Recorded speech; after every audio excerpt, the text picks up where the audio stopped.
Hello, আমি সৌমি। আজকে তোমাদের সাথে শেয়ার করব একটা অন্য রকম রেসিপি। এটা যথারীতি নিজেরই বানানো বলতে পারো, যদিও আমি কাউকে এই রেসিপিটা করতে দেখিনি। তাহলে তাড়াতাড়ি স্টার্ট করে ফেলি। একটা প্যানে হাফ বাটার নিয়ে, একদম একটা ছোটো চামচের হাফ বাটার নিয়ে একটু গরম হতে দেবো। তারপর আস্তে আস্তে এই যে সেদ্ধ করে রাখা ভেজিসগুলো দিয়ে দেবো।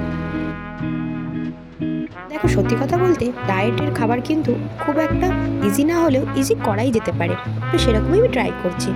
তো ভেজিসের মধ্যে অনেক কিছুই নিয়েছি, capsicum, carrot, beans, sweet corn, এগুলো একটু সতে হোক আস্তে আস্তে। তার মধ্যে আমি অল্প কিছু মশলা এর মধ্যে অ্যাড করে দিলাম, যেমন হলুদ গুঁড়ো, অল্প লঙ্কা গুঁড়ো, জিরে গুঁড়ো, ধনে গুঁড়ো, আর নুন তো অবশ্যই লাগবে স্বাদ অনুসারে।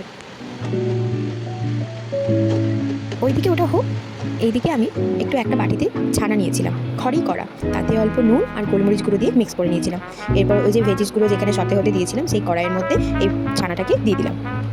ভালো করে এপিট ওপিট ভালোভাবে ছানাটা মিক্স করে নিতে হবে এটার সাথে, ভেজিসগুলোর সাথে। তারপর অল্প আমি পনিরের মশলা একটা বাড়িতে ছিল, তো সেই পনিরের মশলাটা দিয়েছি। বাস যখন দেখবে একটু জল জল হয়ে আসছে ব্যাপারটা, তো সেটাকে শুকনো করতে হবে, ড্রাই তো করতে হবে, তার জন্য আঁচটাকে একটু বাড়িয়ে দিতে হবে। বাস তাহলেই রেডি আমাদের ছানা ভেজিস ভুর্জি। এটা জাস্ট আমি নাম দিয়েছি, তোমাদের মাথায় যদি অন্য কোনো নাম থাকে আমাকে সাজেস্ট করো please. Tata, bye bye, please like and subscribe.